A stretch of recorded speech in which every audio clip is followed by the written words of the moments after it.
Welcome back. I wanted to do another one of these Redux videos, and we're taking a look at Fear City Part 1. There's 2 Fear Cities. This is, in my opinion, the weaker of the 2 sessions, for different reasons. I got it through about a half an hour of it last time, and I thought I will try to be a little more selective in the parts that I'm going to show you. I'm going to critique my own game mastering for the rest of this session. And so I've already got it queued up here. Let me see if I can get this thing to work. I think I can. Yes, there it is. So just as a very brief recap, this is a 1975 mafia game. New York City. We have our players here. They're all part of the various 5 families, big mob families of New York City in 1975. And they have been tasked by the commission. The commission is the organization that keeps the peace, so to speak, between the various families. And the commission is upset or is concerned because there's a missing young lady, a teenager that has been is unaccounted for, and the fear is that she's been abducted. The players have been investigating where this girl is. Her name's Margarita. There's way too, as I discussed last time, there's just far too big a cast of NPCs in this particular session. I hope not to rehash the critiques that I gave myself last time. I think this will hopefully be some new things. So without further ado, let's launch right into this. I've already got it queued up. Listen to this, and then I'll pause and I'll explain how I think this could have been improved. All right, so you can see me all dressed up. Anyway, let's go. Let's do it. Who the Chicanos are around here. Find out what kind of gang that is. See what's going on. Well, that's Alvarez. Just like Rolando says. Yeah, The Alvarez gang of the... You can already tell that I'm going to do something here that I'll regret later. You can see just in my body language. Let's go back just a little bit. You can see what I'm talking about. Just like Rolando says. yeah. The Alvarez gang of the... All right, so what I wanted to show here is that Phil, who's an excellent player, what he has done there is that he has used his character's backstory or whatever it may be. He has labeled the Hispanic gang, those that could be involved in this drugs that they've uncovered, and he's called it the Alvarez. They're the only ones... That was the one that stupid I'm enough trying to to make come a up move in against this neighborhood. Now Max has picked up on that, and he just said those are the ones that are trying to make a move in this neighborhood. Okay, great. Now, in your games, maybe that's not allowed, but in our games, it's totally fine if players co-create this at this level. Okay, but is it fine with me? Well, let's find out. Yeah, Well, let's hope it's the Alvarez, because if it's who I think it might be, it could be even worse. Okay, there's a lot of problems here with this. The big problem is that I still have an NPC that is basically being run like a GM PC, way too present in every scene, and he's now saying, maybe it's not the Alvarez, maybe it's... Now you put in some suspense in there, right? So Max is calling out my character, Marty, as he should. Good job on you, Max, for doing that, because, again, this is a Game Master intrusion that wasn't necessary. Phil did a great job. He said, it could be the Alvarez's. That was reinforced by Max, who picked up on that. He's an attentive player. He's listening to what Phil is saying. Yeah, those are the ones that are trying to make a move here. So Just you saying. speak your mind. Well, we should go talk to Venero. That's what I'm saying. All righty. I mean, at least we can say that we found some evidence that his daughter has been taken. Okay, I don't need to be in this scene like this. Oh, by the we're way, checking the daughter. and Tina walks around to the trunk and opens it, pulls up the spare tire. Whoa. Okay, I shouldn't have said anything there. Okay, Phil is doing everything that we ask players to do. He's describing where he is and what he is doing. If I'm going to react, or if Rick is going to react, or if Max is going to react, they first have to to somehow say that they're looking in the trunk. Right? Again, they don't just react. That's the classic floating head technique. But the main thing here is I had it at the beginning of the session that the plot the players are working against is backed by a cartel called the Sinaloa cartel. And why the Sinaloa cartel? It's because I did some research before the game session to familiarize myself with 1975 or mid 1970s, and I was like, well, when did the cartel start to make a scene? Well, it was the Sinaloa cartel that first showed up as one of the major ones. There were others, but so I had gone with that. Now, what I should have done, what I wish I had done here, is when they said, you know what? I bet it's those Alvarez guys. Well, these are all wise guys. They would be connected. It is entirely reasonable, again, with our style of play, for the player to assume that they did know the rival gangs in this area. What I wish I had done is to tweak it a little bit. I would have said nothing. I would have let them just run with the Alvarez thing. They're going to interact next with the guy. He's not a boss. Venero is the son-in-law of the boss of the Don, and in the family, he's the one that is acquiring drugs and doing that. Like that's he's taken that on as his responsibility, I guess, if you will.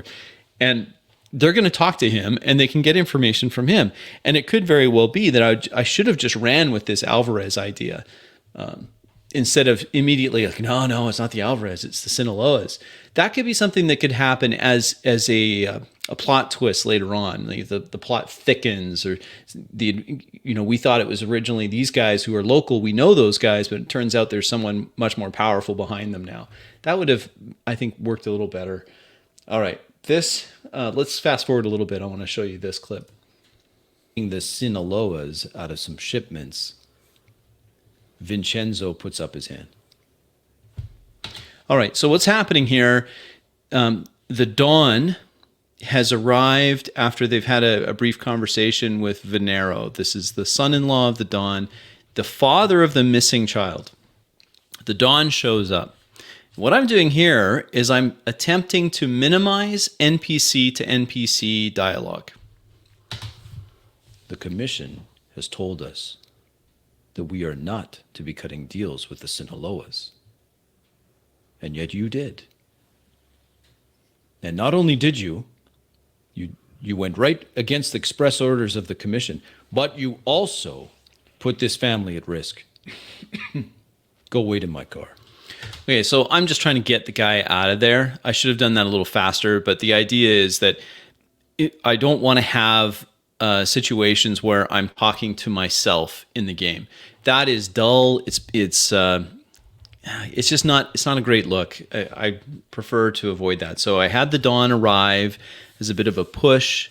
The scene had transpired a little bit with the son-in-law of Venero. The Dawn arrives. Okay, he's the heavy hitter in the family. Of course, he's just going to deal with his son-in-law off scene. Like this is going to be off camera, that he's going to deal with that. So go wait in the car. I'll deal with you next. Venero looks crestfallen, Done. head low.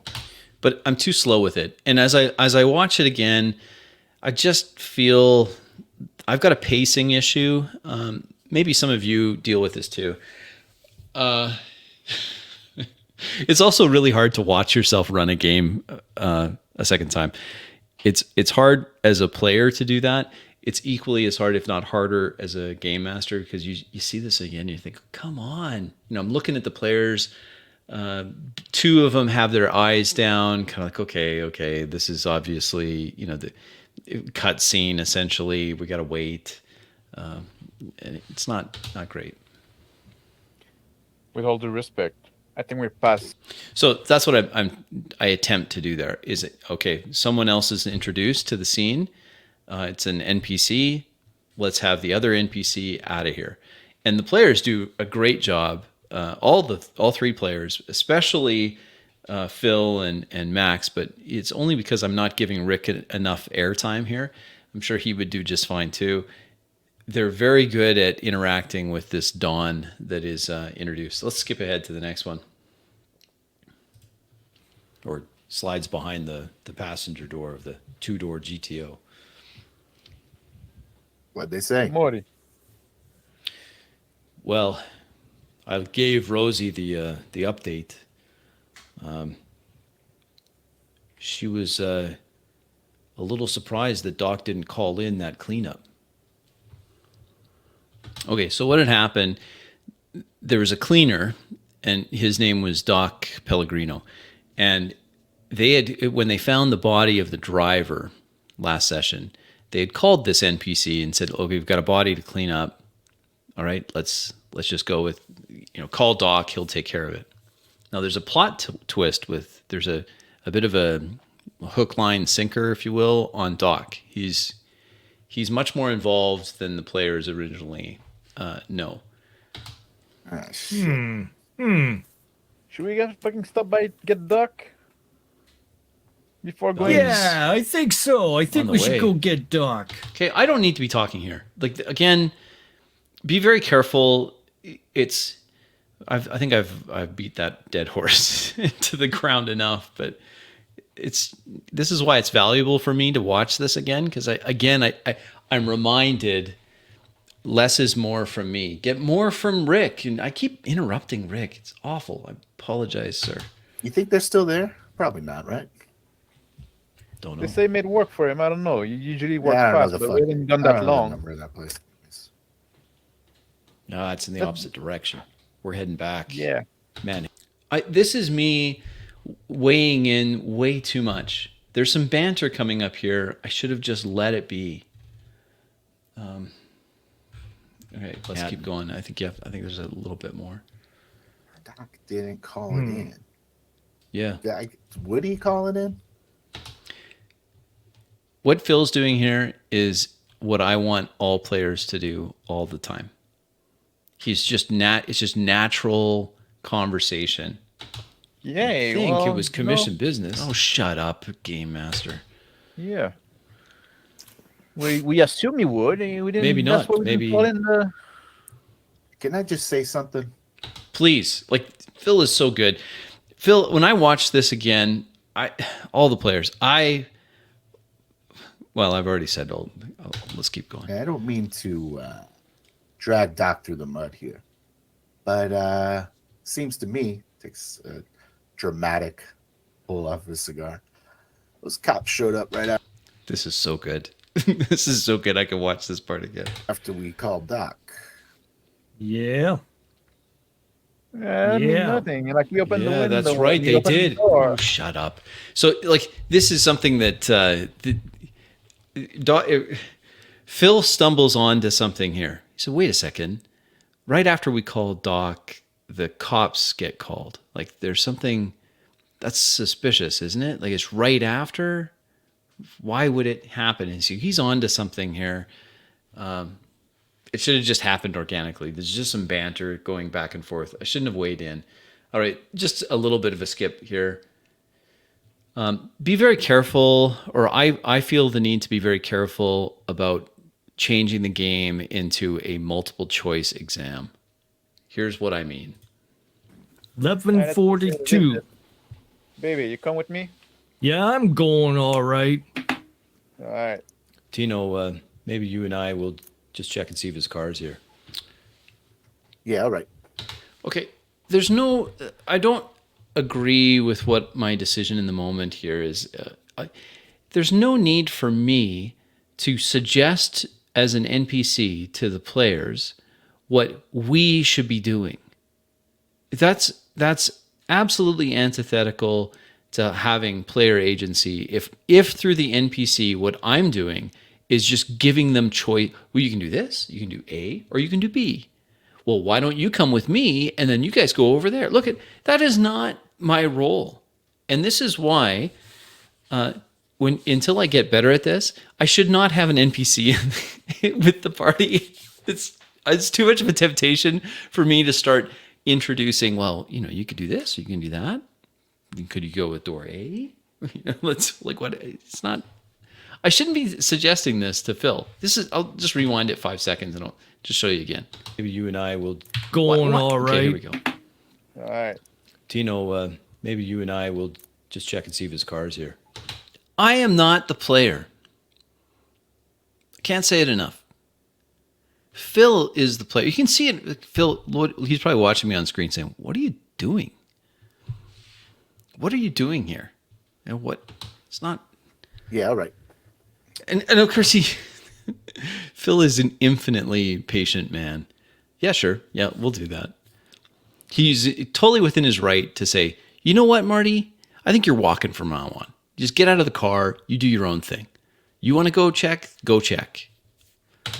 Bruno gets out of the vehicle. I do as well. All right, let's don't do that. Don't through your NPCs say, "Well, you should go over here and then you guys go over there." And what is that? That's no good. That's bad form. Don't do that. The kid then. It's the only way. The kid was in the van.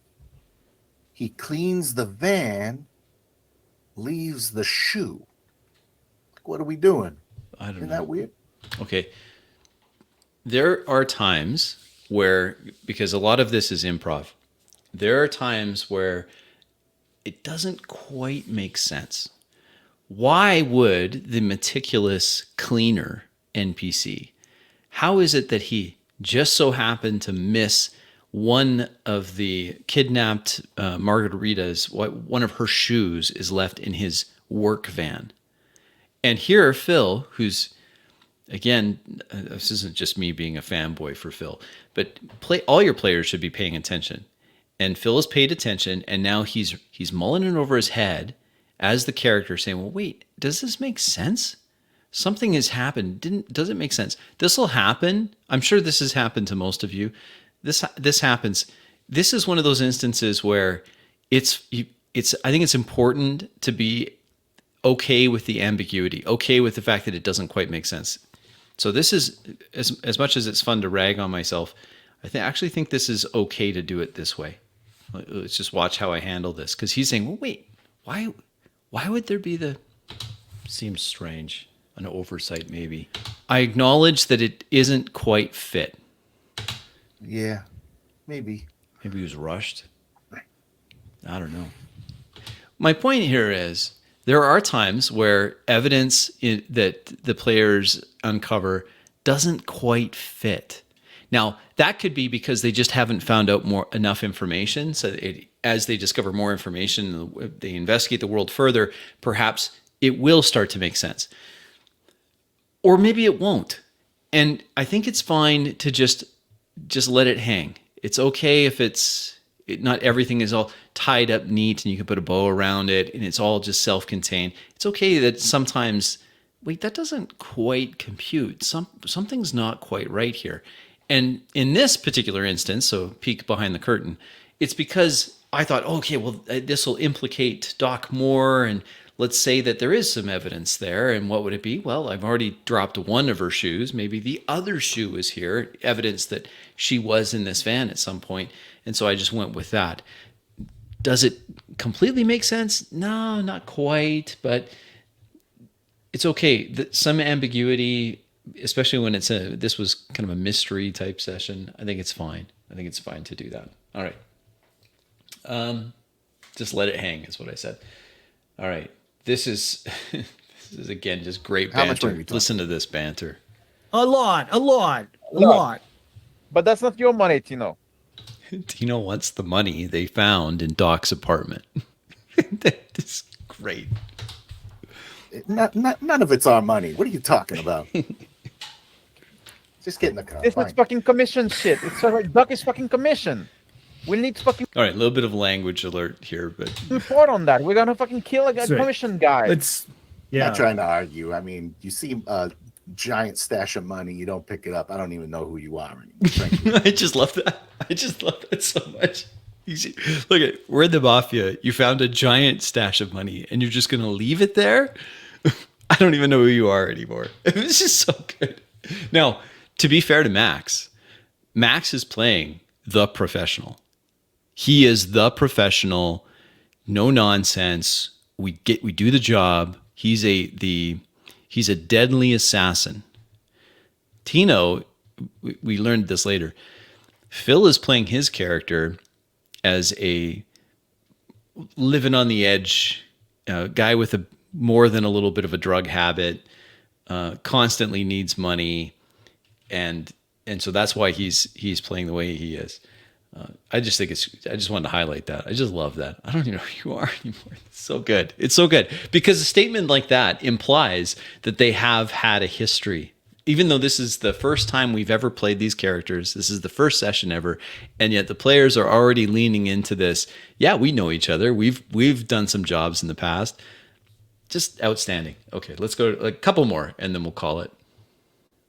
Oh yeah. Okay, this next one. About 5 minutes out. Just stop over here. I just want to make one. Okay, so what happens is they call in to their handler. Her name's Rosetta, Rosie, to report back what they've found. And that had happened just a few minutes prior to this. And then I got this brilliant idea that what if Doc, this mafia man cleaner that's now implicated in the abduction, what if he reaches out to the handler and says, hey, I know where the girl is, and I'm going to arrange a safe handover, and she'll be fine. And wouldn't that be interesting? Because these guys know that he's been involved now. They highly suspect that he's been involved from the get-go on this abduction. But here's how I do it. It's not great. One more call to Rosie. I've got a question. I want another call. Pick up a cigarette, light it up. Stop and talking to Rosie. See, good on the player for calling out this because it seems incongruous. There's some incongruity here. Why would we? You just talked to her. Why are you talking to her again? 5 seconds. Every 5 seconds. Yeah. Cool your jets. You think Tell her I said hey, though. Tell her. It feels so good.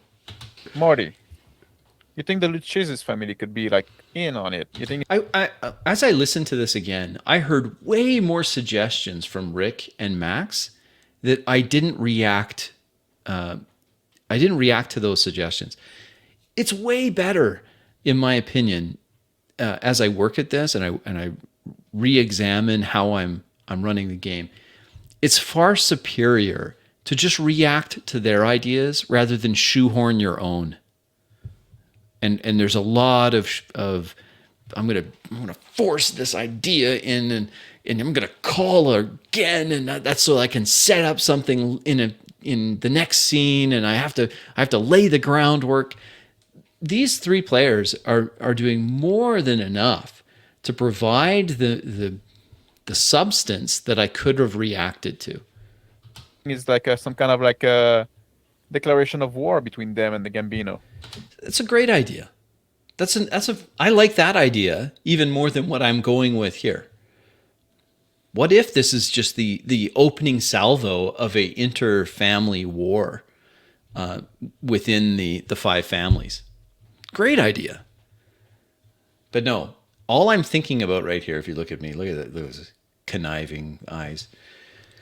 What I'm thinking about here is how quickly can I get them back onto what I want to have happen? It's not. You think there's like more than just the fucking drug deal going bad? Yeah, telling the commission is telling the Lucchese family. Players again are doing a good job of springboarding ideas off one another. Good job. Okay. There's much better ways of doing it, but that's what I wanted to say. Rather than me having telephone conversation number 2 within an unreasonable short period of time with the contact, this could have been done as a reveal later on. In fact, there's some question in my mind as to whether or not this is required at all, because the next place they go. Anyway, let's just go to the last thing I was going to talk about. Blank. Okay, so you have to know a little bit about this before they've uncovered where the Sinaloas, or what should have been the Alvarez, but the Sinaloas and the Alvarez are at this grain terminal, and they have a ship there, And that's where they're holding Margarita, the hostage. It's also where they've brought in their drugs. And there's vehicles that are coming in and picking up deliveries of drugs and then driving off. And what I want you to listen to on this, or the reason why I've selected this particular clip, is I'm introducing a push. What I mean by a push is something is happening in the world that is time sensitive, to give the players, all of them, an opportunity to say, okay, we're going to act now. I'm going to do something. I'm trying to do something. But the problem here is not that that's a bad idea. I think that the idea was valuable. It wasn't clearly enough. It wasn't clear enough for my players, because listen to what I'm saying. Listen for the time-sensitive language that I'm inserting here. It's not coming through clearly to the players. Let's watch this. 2 more men appear. They have a smaller figure between them. Now, my descriptions, I'm reasonably happy with my descriptions, other than I wish I would just be faster about it. But I'm not saying you see. I'm not going into that what we call the second person GM, where I tell the players what they see and what they hear and all that. I just leave that the second person out of it. A smaller figure has got a hood over their head. Oh, that's the fucking kid. Oh, fuck, let's move. Okay, Rick gets it. Rick, good on you. I introduced the hostage. It's the first time they've seen the hostage. And so immediately he's on it. Oh, let's go. He gets the intent. The intent is put some time stress on the players. Get in.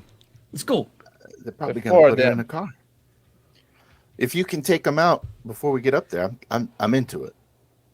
They're halfway down the gang. Okay, so there's the first time thing. They're halfway down the gangplank. The hostage appears with her captors on top of the container ship. And then the next time I speak, they're halfway down the gangplank. I'm trying to communicate without actually saying that you see them go. They're moving in the world. Time is of the essence. Plank. No, the idea was you distract them. Okay, so I'm not convinced Max heard that. It should have perhaps a little more emphasis on my part, maybe. Right? You come with the car, they come investigate what there is, but now like there's a 2 guy. Okay. And the reason I say that is because he's still talking about planning. And Rick had already gone, we gotta move. And Max is still talking about planning. I'm not trying to criticize Max. This is all for me. Where I could improve is I could make it feel more. Maybe she tries to get away, or she stumbles on the gangplank, so I can draw their attention, the player attention, draw that back to the fact that the hostage is on the move towards a car parked at the bottom of the gangplank, which I had already established because that's where the drugs were being moved. Up there too with the child. Yeah, give give them some headlights. Shine it in their eyes. Give Let's move, Bruno. give Let's get in Rolando a position. chance. Let's get in position so we can gotta take them in sandwich if things get nasty, right? There's 10 feet left. Let's I go. turn. Okay, that was completely lost. But I said there's 10 feet left between of the gangplank, which isn't really clear. I should have just said the 3 are almost at the end of the gangplank, walking towards the car. Make it a little more clear, because listen what happens next. Turn on go. my hazard lights. You guys fucking get your All right, guns on, and I turned them on. hurry up the pace. We Hazard lights come on. head up. Two heads immediately on swivel turn. They throw cigarettes, toss cigarettes away, flick them away. Both of them start walking towards the GTO in the flashing hazard lights. God's sake, man, the timing is off on that shit, man. The Bruno other goes two behind slinking them over with to the small figure. shouldn't have interrupted. Okay. Note to self. Please don't interrupt Rick. I do it so much. I do it to everyone here, but I feel really bad, Rick. You got the intent right away. This is a time-sensitive scene. There's very little time. You have to act quickly. He got it right away. But then he gets interrupted by me when he does something. He's like, "Oh yeah, Bruno's got to do something. Bruno's going to get on this." You're in between. Continue walking down the gangplank to the back doors of the car that's been waiting there. Okay, so it's very important in my mind when dealing with a hostage type scenario that it's clear to everyone where the hostage is, or it's clear to no one where the hostage is, but no in between. Because we're going to have a situation that comes up here where some know where the hostage is, others don't, but they're all in the same location. They're all sitting in the same car. They're all seeing the same thing. I'm rushing to cut the chain link just so I can slip in. Okay, my apologies. He'd gotten out of the car and he's now using a bolt cutter to break into the cargo area, this loading dock area.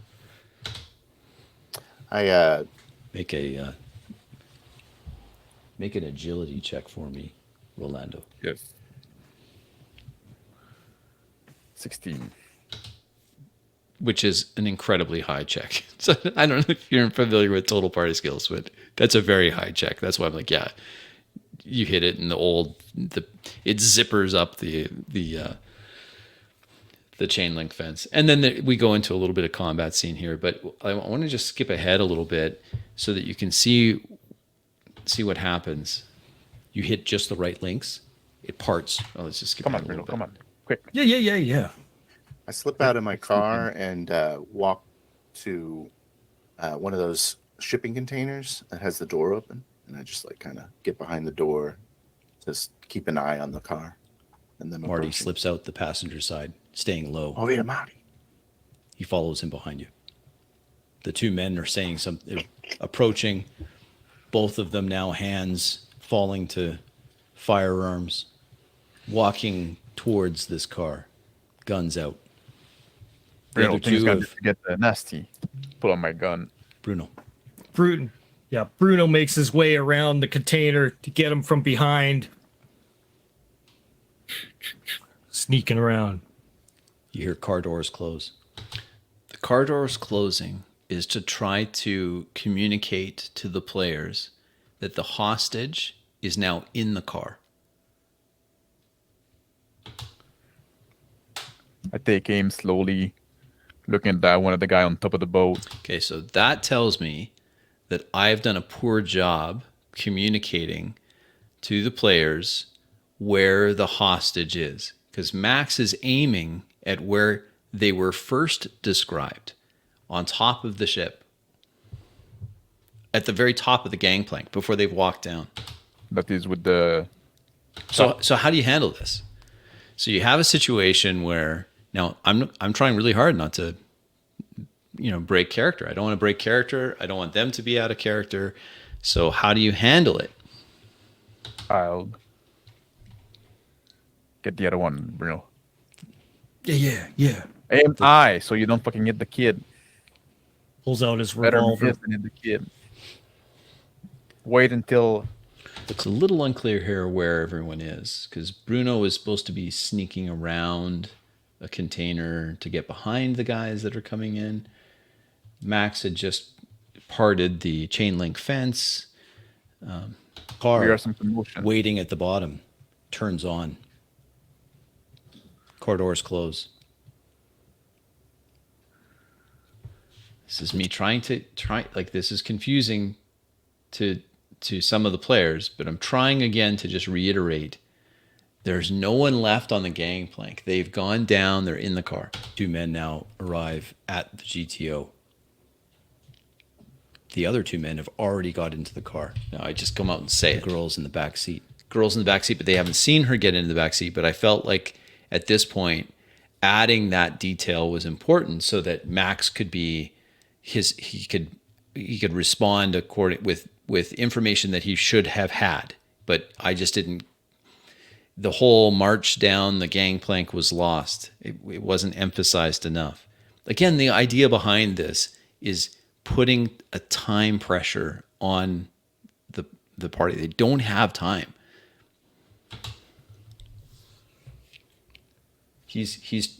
Max is trying to figure out sneak where around things are right now, and and that's my fault. try to surprise one and with the gun pointed at his head. I say, Mark, yeah, Marty, Move. mirrors. I move quickly, like in position behind the car. You can taking see aim at there's the someone in the driver. driver's seat. There's another person in the back seat. If the girl's there, she must. Yeah. So this is the reason I selected this as my last thing for this particular session, is that I don't know that my time pressure thing worked as I had intended it to work. Rather than do it this way, I think it would have been important to. Well, I'm gonna have to think about it some more. But the overall is that didn't quite work out the way I wanted it to, and mostly because we got into a situation where not all of the players were clear as to what was going on, where was the hostage, what was happening, and I do feel that that's my responsibility. I should have been more clear. Perhaps the descriptions need to be a little more. And the other thing too is that if I'm going to introduce a time pressure, then I think my delivery has to change. Like again, it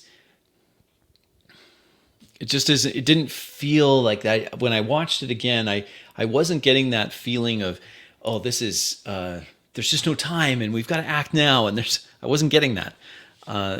My delivery was essentially the same in terms of descriptions, narration. It didn't change very much through the whole session, and I think I should have upped my pace a little bit.